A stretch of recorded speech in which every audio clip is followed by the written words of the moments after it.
Guys, ये एक सवाल अक्सर मुझसे आईटीआई स्टूडेंट्स के द्वारा पूछा जाता है। सर, मैंने आईटीआई कंप्लीट करी, मैं कॉम्पिटिटिव एग्जाम की प्रिपरेशन कर रहा हूं, मैं चाहता हूं कि कहीं ना कहीं मेरी एक सरकारी नौकरी पक्की हो, लेकिन कहीं ना कहीं मैं एक दो मार्क्स से रह जा रहा हूं, या मैं फ्रेशर आईटीआई स्टूडेंट्स हूं, मैं कंप्लीटली प्रिपरेशन करना चाहता हूं, तो मेरी क्या डायरेक्शन होना चाहिए, क्या स्टेप होना चाहिए जिससे कि मुझे सक्सेस मिले। तो यहां पर इस वीडियो में आप लोगों को कंप्लीटली जवाब मिल जाएगा। चाहे आप लोग किसी भी डिपार्टमेंट की प्रिपरेशन कर रहे हो आईटीआई के बाद में, हम लोग यहां पर एग्जांपल लेके चलेंगे एनपीसीआईएल का, nuclear power corporation of India limited का।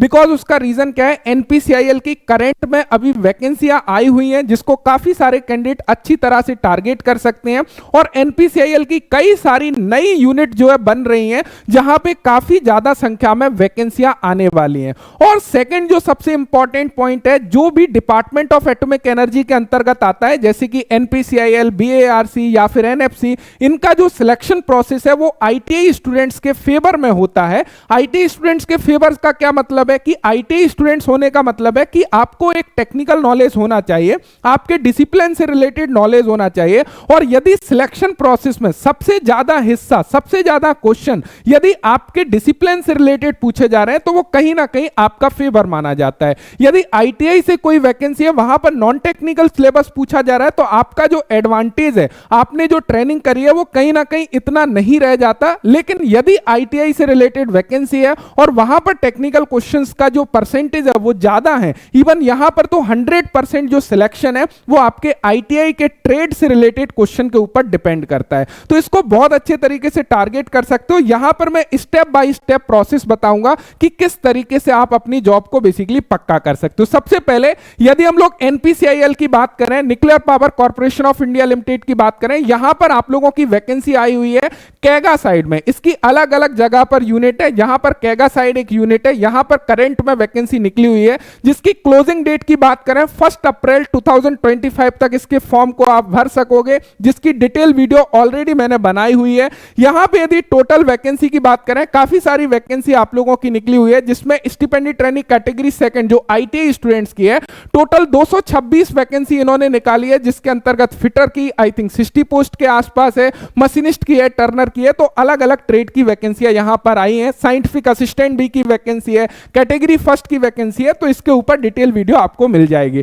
देखिए, NPCIL nuclear power corporation of India limited basically ये डिपार्टमेंट ऑफ एटॉमिक एनर्जी के अंतर्गत आती है, और यहां पर यदि इसकी हम यूनिट की बेसिकली बात करने लगे, जो ऑपरेटिंग यूनिट है, जिसमें तारापुर में है, राजस्थान में है, मद्रास में है, नरोरा में है, काकरपारा में, कैगा में है, तो अभी कैगा में वैकेंसी आई और कई सारी यहां पे बेसिकली अंडर कंस्ट्रक्शन, यानी कि जो यूनिट अभी तैयार हो रही है वो भी राजस्थान यूनिट तैयार हो रही है, गोरखपुर हरियाणा में आप लोगों की यूनिट बन रही है। तो इन सभी में यदि यूनिट बन रही है तो कहीं ना कहीं मैन पावर की जरूरत पड़ेगी, और यहां पे काफी ज्यादा संख्या में डिपार्टमेंट ऑफ एटॉमिक एनर्जी के अंतर्गत वैकेंसी आने के चांसेस हैं। जैसे कि हमने बीएआरसी में देखा था, पिछले साल काफी ज्यादा संख्या में लगभग 700 पोस्ट आईटीआई स्टूडेंट्स के लिए निकाली थी, और जहां पर कई सारे आईटीआई छात्र हैं जो आज सिलेक्ट होकर काफी बढ़िया तरीके से अपनी सिक्योर लाइफ को जी रहे हैं। तो ये एक चांस बन सकता है, लेकिन उसके लिए हमको तैयारी करना पड़ेगा, मेहनत करना पड़ेगा, एक प्रॉपर प्लानिंग होना चाहिए, क्या सिलेक्शन प्रोसेस है, एक प्रॉपर इंफॉर्मेशन होना चाहिए, जिससे कि आप एक करेक्ट वे में अपनी मेहनत को आगे बढ़ा सकें। और वो इंफॉर्मेशन इसमें आप लोगों को कंप्लीट नहीं मिल जाएगी, चाहे आप लोगों की बुक से रिलेटेड हो, पढ़ाई की प्लानिंग कैसे होना चाहिए, वो कंप्लीट गाइडेंस यहां पे मैं दे रहा हूं। सबसे पहले यहां पर समझिएगा कि एनपीसीआईएल ही क्यों, यहां पे क्या कुछ बेनिफिट आप लोगों के होते हैं। सबसे पहली बात, हम लोग क्या चाहते हैं कि एक सिक्योर जॉब हो, परमानेंट बेसिस पर वैकेंसी हो। Nuclear power corporation of India limited department of atomic energy के अंतर्गत अभी भी जो वैकेंसियां आ रही हैं वो आप लोगों की परमानेंट बेसिस पर भर्ती आ रही है। ऐसा नहीं है कि 4 ईयर का कॉन्ट्रैक्ट है उसके बाद में निकाल दे, सरकारी आप लोगों की भर्ती होती है, आप गवर्नमेंट के अंतर्गत बेसिकली काम कर रहे हो, और इनका सैलरी पैकेज भी काफी बढ़िया होता है। जैसे कि यदि हम आईटीआई स्टूडेंट्स की यहां पर बात करने लगे तो स्टार्टिंग जो सैलरी है लगभग 40,000 यानी कि 39,000 के आसपास है, और 8th पे कमीशन के आसपास कहीं ना ना कहीं ये सैलरी काफी अच्छी आप लोगों की स्टार्टिंग रहेगी, और पर ईयर 3% इंक्रीमेंट वगैरह वो सारी चीजें आप लोगों के डिपार्टमेंट देता ही है। ना केवल सैलरी, उसके अलावा कई सारे जैसे कि लीव ट्रैवल अलाउंस हो गया, आप लोगों का एलटीसी वगैरह हो गया, उसके अलावा मेडिकल फैसिलिटी आप लोगों का सीजीएचएस के अंतर्गत भी कोई भी आपका फैमिली मेंबर आपके ऊपर जो भी डिपेंडेंट है बीमार होते हैं तो कंपनी ये रिस्पांसिबिलिटी लेती है कि हम आपका टोटल मेडिकल जो भी बिल होंगे वो पास करेंगे। तो ये काफी बड़ी फैसिलिटी होती है यदि हम लोग एक गवर्नमेंट एम्प्लॉय के पॉइंट ऑफ व्यू से बात करें, बिकॉज ये एक जब कोई इंसान भी सेविंग करता है अपनी नॉर्मल लाइफ जी रहा है और वहां पर ये हर्डल आते हैं तो कहीं ना कहीं डिस्ट्रॉय हो जाती है सारी चीजें, तो कहीं ना कहीं ये गवर्नमेंट रिस्पांसिबिलिटी ले रही है, तो ये एक अच्छी बात है। उसके अलावा एजुकेशन फैसिलिटी होती है चिल्ड्रंस के लिए, तो काफी सारी जो भी फैसिलिटी होना चाहिए एक प्रॉपर अच्छी लाइफस्टाइल जीने के लिए वो एनपीसीआईएल आप लोगों को प्रोवाइड कराती है, इसलिए हम लोग यहां पर एनपीसीआईएल की बात कर रहे हैं। अब बात आती है सर ये तो ठीक है, हमने कंप्लीटली चीजों को समझ लिया कि एनपीसीआईएल जॉब हमारे लिए बेस्ट है, लेकिन वो क्या रास्ता है, किस तरीके से हमको मेहनत करना है कि हम एग्जैक्टली वहां तक पहुंच सकें। तो उसके लिए सबसे पहला पॉइंट बनता है आप लोगों का एलिजिबिलिटी क्राइटेरिया। एलिजिबिलिटी क्राइटेरिया में क्या होता है, यदि आपने आईटीआई किया हुआ है, एजुकेशनल क्वालिफिकेशन को आप कंप्लीट कर रहे हो, आपका वैकेंसी आता है, आप उसमें ऑनलाइन एप्लीकेशन फॉर्म डालोगे, उसके बाद में जो सिलेक्शन प्रोसेस है उसको समझिएगा। उस सिलेक्शन प्रोसेस के बिहाफ पर हम लोग अपनी तैयारी करेंगे जिससे कि हम वहां पर अच्छा स्कोर कर सकें और हम मेरिट में आ सकें और हमारी जॉब लग सके। अब सिलेक्शन प्रोसेस क्या होता है, जैसे कि अलग अलग पोस्ट के लिए अलग अलग सिलेक्शन प्रोसेस होता है। हम स्पेशली आईटीआई स्टूडेंट्स की बात कर रहे हैं या फिर सभी की बात कर लेते हैं, साइंटिफिक असिस्टेंट बी की बात करें, इनका क्या होता है, पहले ऑनलाइन एग्जाम होगा, उसके बाद में पर्सनल इंटरव्यू होगा, दोनों के बिहाफ पर इनका सिलेक्शन प्रोसेस रहता है, यानी कि 50-50% वेटेज रखते हैं, यानी कि पर्सनल इंटरव्यू भी अच्छा आप लोगों को होना चाहिए और ऑनलाइन एग्जाम भी। लेकिन आईटीआई स्टूडेंट्स का बेसिकली रोल क्या होता है, वहां पर उसका रोल होता है, अभी टेक्नीशियन होता है, वो मशीन चलाता है, कंपोनेंट बनाता है या फिर वो सारी चीजें करता है, तो वहां पे पर्सनल इंटरव्यू का उसका रोल नहीं है। उसके लिए आ जाता है स्किल टेस्ट, यानी कि आपको अपने ट्रेड से रिलेटेड कितनी नॉलेज है, कितना स्किल है, क्या आप अपने वर्क को प्रॉपर तरीके से कर सकते हो या फिर नहीं कर सकते हो। इसीलिए आईटीआई छात्र के लिए स्किल टेस्ट को जो है कहीं ना कहीं इंक्लूड किया जाता है सिलेक्शन प्रोसेस में, जिससे कि उसकी एलिजिबिलिटी को देखा जा सके कि वास्तव में ये जो कैंडिडेट है क्या वो वर्क कर पाएगा या फिर नहीं कर पाएगा। लेकिन ध्यान रखिएगा जो स्किल टेस्ट होता है वो बहुत ही कॉमन होता है, वो केवल और केवल क्वालिफाइंग नेचर का होता है, जहां पे आपको आपके ट्रेड के बारे में कुछ वर्क करके दिखाना होता है, कई बार कुछ इंस्ट्रूमेंट के नेम बताने होते हैं, कई बार आपसे ट्रेड थ्योरी के ही क्वेश्चंस जनरली पूछ लिए जाते हैं। तो ये पूरी तरह से डिपार्टमेंट के ऊपर डिपेंड करता है, लेकिन हां इतना तय है कि ये बहुत ज्यादा हार्ड नहीं होता है। यदि आप पहले के स्टेजेस को क्लियर कर लेते हैं तो ट्रेड टेस्ट आप आराम से क्लियर कर लोगे, उसमें कोई दिक्कत आएगा नहीं। अब पहले के स्टेजेस क्या है उसको समझना बेहद जरूरी है, क्योंकि सबसे ज्यादा महत्वपूर्ण पहले के स्टेजेस होते हैं। अब देखिए सबसे पहले समझिएगा यहां पर category second stipendiary trainee category second जो टेक्नीशियन वैकेंसी है, ये हमारे आईटीआई छात्रों की वैकेंसी होती है, जिसमें अलग अलग ट्रेड की वैकेंसी रहती है, जैसे कि अभी instrument mechanic, electrician, electronics mechanic, fitter, turner, machinist, draftsman, civil draftsman, mechanical, ये सभी ट्रेड की वैकेंसी करंट में ओपन है। यहां पर समझिएगा सबसे पहले आप अप्लाई करोगे, यदि आप एलिजिबल हो आपको ऑनलाइन एग्जाम के लिए कॉल किया जाता है, आपका एडमिट कार्ड आएगा। ऑनलाइन एग्जाम में बेसिकली क्या होता है, आपका सबसे पहले प्रारंभिक परीक्षा और एडवांस परीक्षा, दो परीक्षा होती है। क्या सर यहां पर CBT 1 CBT 2 होता है? जी नहीं, आपका एक क्वेश्चन पेपर है, वो सेम डे में दो क्वेश्चन पेपर होते हैं। आप ये मान के समझिए कि भैया कोई क्वेश्चन पेपर है जिसके दो पार्ट हैं, पार्ट फर्स्ट और पार्ट सेकंड। क्लियर है? पार्ट फर्स्ट और पार्ट सेकंड कुछ इस तरीके से होता क्या है, जब आपका आंसर की को चेक किया जाता है तो सबसे पहले पार्ट फर्स्ट यानी कि जो प्रारंभिक परीक्षा है उसको चेक किया जाता है, देन वहां पर देखा जाता है क्या ये क्वालिफाइंग स्कोर यहां पर है। यदि क्वालिफाइंग स्कोर है तो फिर सेकंड स्टेज को चेक किया जाता है। यानी कि अब स्टेप बाय स्टेप समझते हैं जिससे कि चीजें क्लियर हो, यहां पे कॉम्प्लिकेटेड हो जाएंगी। हम स्टेप से समझते हैं कि किसकी क्या इंपॉर्टेंस है, किसमें क्या क्वेश्चन पूछे जाते हैं। जैसे कि हमने देखा कि आईटीआई स्टूडेंट्स के लिए सबसे पहले प्राइमरी टेस्ट यानी कि जो प्रारंभिक परीक्षा है वो लिया जाता है। जाता है। प्रारंभिक परीक्षा में बेसिकली क्या होता है, ये एक स्क्रीनिंग एग्जामिनेशन होता है जहां पर कैंडिडेट को सॉर्ट किया जाता है। यानी कि क्योंकि जब आप फॉर्म को अप्लाई करोगे, आईटीआई करने वाले छात्र ऐसे हैं जिनको बोर्ड मास हल करना नहीं आता, सिंपल प्लस माइनस नहीं आते, जो भाग नहीं आता, तो ऐसे कैंडिडेट को अलग करने का ये एक स्टेप होता है जिससे कि प्रारंभिक परीक्षा में उनको हटाया जा सके, छटनी की जाती है।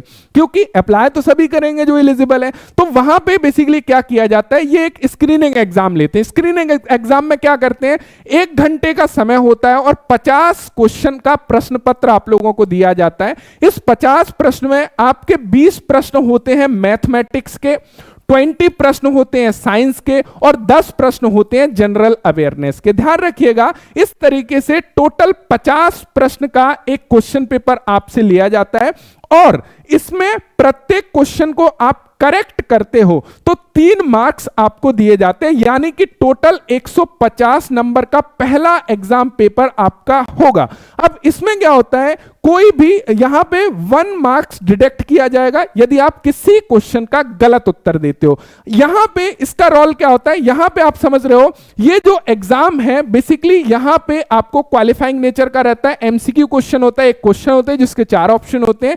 यहां पे क्वालिफाई करने के लिए जो अनरिजर्व्ड कैंडिडेट है, जो कोई कैटेगरी से बिलोंग नहीं करता, उसको 40% स्कोर करना रहता है और जो कैटेगरी से है किसी भी, उसको 30% स्कोर करना रहता है। यानी कि इनका कहने का मतलब क्या है, यदि आप जनरल कैंडिडेट हो तो मिनिमम 40% मार्क्स आपको पहले स्टेज में लाने हैं। यानी कि जो 150 नंबर हैं उसमें से आप केवल 60 नंबर लेके आ जाते हो तो आपका काम बन जाएगा। 60 नंबर मतलब यानी कि जो 50 प्रश्न हैं उसमें से आपके 20 प्रश्न करेक्ट होना चाहिए और ये जो 50 प्रश्न हैं वो 10th स्टैंडर्ड लेवल के होते हैं। यानी कि वहां पे जो 20 क्वेश्चन आपके मैथमेटिक्स के हैं वो जनरल एप्टीट्यूड होता है, जहां पे आप आराम से 15 क्वेश्चंस करेक्ट कर रहे होंगे। साइंस के जो 20 प्रश्न आपसे पूछे जाते हैं बहुत ही सिंपल और जो पॉपुलर क्वेश्चन होते हैं उनको पूछे जाते हैं। इन जनरल हम लोग जो क्वेश्चंस को देखते हैं, आप प्रिपरेशन करते हो,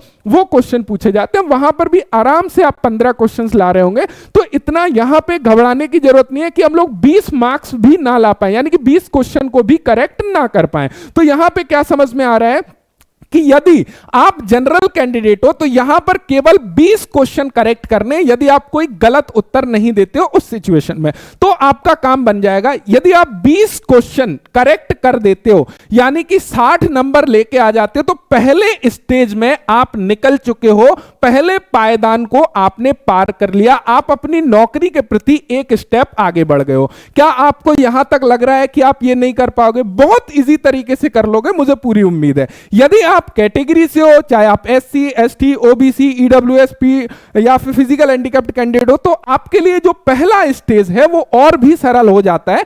यहां पे केवल और केवल 30% मार्क्स आपको लेके आने, यानी कि 150 नंबर में से केवल और केवल 45 नंबर आपको लेके आने। यानी कि यदि हम लोग देखें क्वेश्चन में तो जो 15 भी क्वेश्चन आप करेक्ट कर देते हो, जो 50 प्रश्न पूछे जा रहे हैं केवल 15 क्वेश्चन आप करेक्ट कर देते हो, तब भी आपका काम बनेगा। और एक और बात क्या है, यहां पे 3 टॉपिक हैं, जैसे कि मैथमेटिक्स है, साइंस है, जनरल अवेयरनेस है। यहां पे ऐसा नहीं है कि मैथमेटिक्स में भी 30% लाना है, साइंस में भी 30 लाना है या जनरल अवेयरनेस में भी 30 लाना है।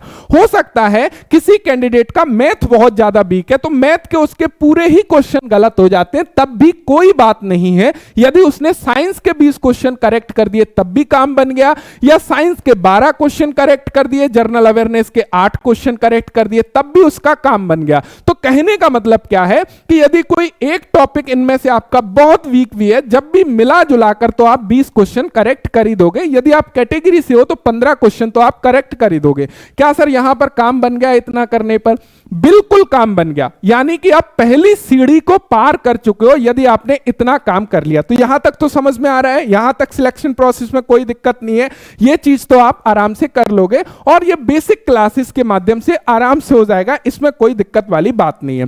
सर लेकिन अभी कहानी खत्म नहीं हुई है, इतने करने से आपका जॉब नहीं लगेगा। क्यों नहीं लगेगा? क्योंकि आप सभी को पता है कि नंबर ऑफ सीट तो फिक्स हैं। जैसे कि हमने देखा कि फिटर ट्रेड में 60 सीट हैं, तो यहां पे हमको यह चीज तो क्लियर है कि 60 कैंडिडेट को ही जॉब मिलने वाली है। अब यह काम तो भैया काफी ज्यादा कैंडिडेट कर लेंगे, आप भी कर लूंगा, मैं भी कर लूंगा, बहुत सिंपल है, 15 क्वेश्चन करेक्ट करना, 20 क्वेश्चन करेक्ट करना, तो सबको तो जॉब मिलेगी नहीं। तो उसके लिए हम अगले स्टेप पर आते हैं, हमारा आ जाता है एडवांस टेस्ट। उसके बाद आपका क्या लिया जाता है? एडवांस टेस्ट लिया जाता है। इस एडवांस टेस्ट में क्या है, ये और भी ज्यादा सिंपल है, इससे घबराने की तो कोई दिक्कत ही नहीं है यदि आप स्पेशल टेक्नो से जुड़े हो। यहां पर थोड़ा सा समझिएगा, एडवांस टेस्ट में बेसिकली क्या करते हैं, जो भी कैंडिडेट वहां पे क्वालिफाई हुए पहले एग्जाम में, जिन्होंने 15 क्वेश्चन और 20 क्वेश्चन को करेक्ट किया, केवल और केवल उन्हीं कैंडिडेट की आंसर की को चेक किया जाता है एडवांस टेस्ट में, या यूं बोले कि उनको ही एडवांस टेस्ट में आने का मौका मिलता है। क्योंकि जो कैंडिडेट वहीं पर डिस्क्वालीफाई हो गए, जो बिल्कुल ही वीक कैंडिडेट हैं, वो वहां से इस सिलेक्शन प्रोसेस से बाहर हो जाते हैं, उनका आगे कोई भी प्रोसेस नहीं होता है, उनको एडवांस टेस्ट की कॉपी चेक नहीं होगी, या वो वहां से बाहर हो गए। एडवांस टेस्ट में क्या होगा, इन केस आप उसको क्वालिफाई कर ही लोगे, सिंपल है। एडवांस टेस्ट को समझिएगा, एडवांस टेस्ट का जो समय होता है वो 120 मिनट का समय मिलेगा, और क्वेश्चन कितने होंगे, केवल 50 प्रश्न। यहां पे भी आपसे केवल 50 प्रश्न का प्रश्न पत्र आपको दिया जा रहा होगा, 2 घंटे का समय होगा, और यहां पे समझिएगा प्रत्येक क्वेश्चन के 4 ऑप्शन होंगे जिसमें से आपको चूज करना होगा। इसमें क्या रहता है, ये जो 50 प्रश्न है ये कहां से पूछे जा रहे होंगे, ये बेसिकली यदि आप आईटीआई कैंडिडेट है तो आपने जिस भी ट्रेड से आईटीआई की है, यदि आपने आईटीआई इंस्ट्रूमेंट मैकेनिक से की है तो आपके जो 50 प्रश्न होंगे वो इंस्ट्रूमेंट मैकेनिक से रिलेटेड होंगे। यदि आपने आईटीआई इलेक्ट्रीशियन से की है तो इलेक्ट्रीशियन ट्रेड थ्योरी के क्वेश्चन होंगे। यदि आपने आईटीआई इलेक्ट्रॉनिक्स मैकेनिक से की है तो इलेक्ट्रॉनिक्स मैकेनिक्स ट्रेड थ्योरी के क्वेश्चन होंगे। यहां पे सवाल आ रहा होगा, क्या सर हम आईटीआई में जो ट्रेड थ्योरी पढ़ते हैं वही क्वेश्चन होंगे? एग्जैक्टली वही होंगे, आपको कुछ भी अलग से प्रिपरेशन करने की आवश्यकता नहीं है। केवल और केवल जो आईटीआई की बुक्स आपकी हैं, जहां पे इंस्ट्रूमेंट मैकेनिक में आपने जिन इंस्ट्रूमेंट को यूज किया, जिन इंस्ट्रूमेंट को आपने पढ़ा, उससे रिलेटेड होंगे। आपने टर्नर से आईटीआई किया, आपने लेथ मशीन पर वर्क किया, अलग अलग ऑपरेशन के बारे में पढ़ा, उससे रिलेटेड आपके क्वेश्चन होंगे। अब वो क्वेश्चन किस तरीके से होंगे, कैसे तैयार करना है, उसके ऊपर भी हम आएंगे, लेकिन पहले बेसिक चीजें क्लियर होना चाहिए। तो ये तो समझ में आ गया कि sir 50 question related to relevant ITI trade से होने वाले हैं। तो यहां पे तो दिक्कत आएगी नहीं, क्योंकि हम तो अपनी फील्ड के बादशाह हैं, जब ही तो आईटीआई की है। अब ये 2 साल हमने लगाए एक पर्टिकुलर ट्रेड को पढ़ने में, एक फिक्स सिलेबस को कवर करने में, तो यहां से तो क्वेश्चन छूटने वाला नहीं। और यदि यहां से क्वेश्चन नहीं छूटने वाला है ना, तो आपकी जॉब को कोई लगने से रोक नहीं सकता है, ये मेरा वादा है, समझिएगा। तो यहां पे क्या हो गया, ये चीज समझ गए हमने। यहां पे भी क्लियर है कि एक क्वेश्चन का 3 मार्क्स है, यदि आप गलत उत्तर देते हो तो 1 मार्क्स डिडक्ट होगा। टोटल 150 मार्क्स का ये पेपर रहेगा। यहां पे बनती है मेरिट, यानी कि जो भी कैंडिडेट 150 नंबर में से हाईएस्ट नंबर लेके आएगा उसका यहां पे नौकरी लगने वाला है। समझ में आ रहा है? क्योंकि फाइनल मेरिट आपकी बनेगी इस एग्जाम से, आपके टेक्निकल क्वेश्चन से। टेक्निकल क्वेश्चंस को कैसे कवर करना है वो बात करेंगे अभी। तो यहां पे ये चीज क्लियर हो गई कि ये वाला जो पोर्शन है एडवांस टेस्ट जो है, इसमें तो दम लगाना पड़ेगी, क्योंकि यहां पे है असली कंपटीशन, यहां पे बनेगी आपकी मेरिट। तो इसको अच्छे से तैयार करना पड़ेगा, अपनी ट्रेड थ्योरी को अच्छे से कवर आपको करना पड़ेगा। उसके बाद में क्या होता है, उसके बाद में भी आपका स्किल टेस्ट होता है जो क्वालिफाइंग नेचर का होता है। उसके बाद में डॉक्यूमेंट वेरिफिकेशन होता है, आपका मेडिकल एग्जामिनेशन होता है कि आपको कोई गहन बीमारी तो नहीं है। कई सारे कैंडिडेट का कॉल आता है, सर मेरा कलर विजन है, आंख खराब है, चश्मा लगा है, क्या मेरा जॉब नहीं लग सकता? बिल्कुल लग सकता है, टेक्नीशियन में कोई भी प्रॉब्लम नहीं है। यदि आप मेडिकली फिट हो, चल सकते हो, वर्क कर सकते हो, तो आपका कोई भी मेडिकल में दिक्कत नहीं आने वाला है। आप पूरी तरह से निश्चिंत होकर पूरा मन लगा के अपनी प्रिपरेशन को आगे बढ़ा सकते हो। उस वजह से अपने माइंड में कोई भी प्रॉब्लम क्रिएट करने की आवश्यकता नहीं है। चाहे आपको चश्मा लगा हो, आपको कलर विजन हो, कोई दिक्कत वाली बात नहीं है। राइट? तो ये चीज आपको क्लियर हो गई। सर यहां पे अब बताइए कि ये जो 150 नंबर है ना, इसमें से मैक्सिमम नंबर हम कैसे लेके आए, क्या करें कि मैक्सिमम नंबर लेके आए। देखिए अभी जो समय है, करंट सिचुएशन को समझ के आपको प्रिपरेशन करना होगा सबसे पहले। मैं ऐसा क्यों बोल रहा हूं, क्योंकि मैं बार बार आपको ये चीज के प्रति गाइड कर रहा हूं कि 2022 तक हमारे जो क्वेश्चन पेपर थे, वो क्वेश्चन पेपर में जो क्वेश्चन आते थे वो कुछ अलग लेवल के आते थे। एंड यहां से जो आगे क्वेश्चंस जैसे जैसे चेंजेस हो रहे हैं 2023 में, 24 में, इवन 25 में, पूरी तरह से जो लेवल है या क्वेश्चन पूछने का तरीका है वो बदल चुका है। इससे पहले के जो क्वेश्चन पेपर होते थे वहां पर कुछ फिक्स क्वेश्चन देखने को मिलते थे, जहां पे हम क्या करते थे, कुछ इंपॉर्टेंट बुक्स के क्वेश्चन बैंक्स को तैयार कर लिया करते थे, या फिर डिपार्टमेंट के previous year question paper PYQ को कंप्लीट कर लिया करते थे, और हमारे बुक्स के चैप्टर के एंड में जो मल्टीपल चॉइसेस क्वेश्चन दिए रहते थे केवल उनको पढ़ लिया करते थे, और वहां पर हम पेपर देने जाते थे, वहां पर as it is same question मिल जाते थे, हम करेक्ट आंसर लगा के खुश हो जाते थे, श्योर हो जाते थे कि हमारा जॉब लग जाएगा, और लगता था। लेकिन अभी चेंजेस हो चुका है। अभी आप जितने भी क्वेश्चन पेपर देख रहे हैं जो रिसेंटली 2025 में जो हुए हैं, डिपार्टमेंट वहां पर आर्टिफिशियल इंटेलिजेंस का इस्तेमाल कर रहा है। मैं आपको बार बार इस चीज से अवेयर कर रहा हूं, जब आप क्वेश्चन पेपर देने जाते हैं वहां पर कई सारे कैंडिडेट मुझसे ये पूछते हैं, सर ये क्वेश्चन आए कहां से, ये तो क्वेश्चंस नए लग रहे हैं, हमने ये क्वेश्चंस देखे नहीं। ये वही कैंडिडेट हैं जिनका अपना फंडामेंटल क्लियर नहीं है, जिन्होंने टॉपिक्स को डिटेल में नहीं समझा है, जिन्होंने नहीं समझा है कि लेथ मशीन्स क्या है, जिन्होंने नहीं समझा है कि फाइल क्या है, जिन्होंने नहीं समझा है कि माइक्रोमीटर क्या है, वर्क कैसे करता है, पार्ट क्या है। केवल जिन्होंने पढ़ा है कि माइक्रोमीटर का अल्पतमांक कितना है, वर्नियर कैलिपर का अल्पतमांक कितना है, जो रटने वाले कैंडिडेट हैं वो आउट हो चुके हैं, उनका यहां काम नहीं बनेगा, उनको डिटेल्स की तरफ आना ही पड़ेगा। क्योंकि यहां पे क्या किया जा रहा है, डायरेक्टली मटेरियल दिया जाता है according to syllabus artificial intelligence को, वहां से आपके क्वेश्चन जनरेट होते हैं। और आर्टिफिशियल इंटेलिजेंस को यह नहीं मतलब है कि पहले क्या क्वेश्चंस पूछा जाता था, उसको जो मटेरियल है, उसको जो क्वेश्चंस जनरेट करना है, वो हर बार एक नए तरीके से क्वेश्चंस जनरेट करके देता है। समझ रहे हो? तो क्वेश्चंस रिपीट नहीं होते, क्वेश्चन पूछने का तरीका बदलता है लेकिन टॉपिक्स वही रहता है। तो इसको कैसे डील किया जाए, जब हर बार नए क्वेश्चंस आएंगे, इसको डील करने का तरीका यही है कि आपको फंडामेंटल अच्छे तरीके से कवर करना चाहिए। मैं पहले से ही आपको फंडामेंटल के प्रति जोर देता था, पहले आपका काम चल भी जाता था, लेकिन अभी बिल्कुल काम नहीं चलेगा जब तक आपका फंडामेंटल क्लियर नहीं। और अभी तो हमने सारे कोर्सेस में आर्टिफिशियल इंटेलिजेंस का इस्तेमाल करना चालू कर दिया है, वहां पे AI जनरेटेड क्वेश्चंस आपकी प्रैक्टिस करा रहे हैं। इवन यूट्यूब पर भी एक मास्टर क्लास सीरीज मैंने चलाई थी, जहां पर 10 क्लासेस आपको AI जनरेटेड क्वेश्चन सीरीज की कंप्लीट कराई थी। उसको देख के आप अंदाजा लगा सकते हो कि NFL का पेपर कैसा आया, MP ट्रेनिंग ऑफिसर का, MP PGCL का पेपर कैसा आया। वो सेम लेवल के क्वेश्चंस आपको देखने को मिलेंगे, क्योंकि वो भी वही कर रहे हैं। यदि मुझे पेपर बनाने का मौका मिले आज के जनरेशन में, तो मैं भी सेम वही टेक्नोलॉजी का इस्तेमाल करूंगा यदि मेरे पास है। मैं मैनुअली क्वेश्चंस को एक्सट्रैक्ट नहीं करूंगा बुक्स के माध्यम से, मैं वहां पर अपना समय बर्बाद नहीं करूंगा। जब मुझे एक हाई एक्यूरेसी में कोई टूल मुझे क्वेश्चन पेपर जनरेट करके दे रहा है मेरे सिलेबस से, मटेरियल से, तो मैं क्यों इसका यूज ना करूं। तो प्रिपरेशन करते समय भी ये आपकी रिस्पांसिबिलिटी बनती है कि आप उसका यूज करो। मेरी रिस्पांसिबिलिटी बनती है कि मैं यदि टीचर हूं तो मैं स्टूडेंट्स को अवेयर करूं, या मैं तैयारी कराऊं तो उस बिहाफ पे तैयारी कराऊं कि उसका सिलेक्शन हो सके। राइट? आपको इंफॉर्मेशन नहीं है, लेकिन मुझे इंफॉर्मेशन है कि एग्जैक्टली चल क्या रहा है, पेपर कैसे बनाए जा रहे हैं, कैसे क्वेश्चन पूछे जा रहे हैं, कहां से क्या चीजें हो रही हैं, और इसकी तरफ ध्यान देना बेहद जरूरी है।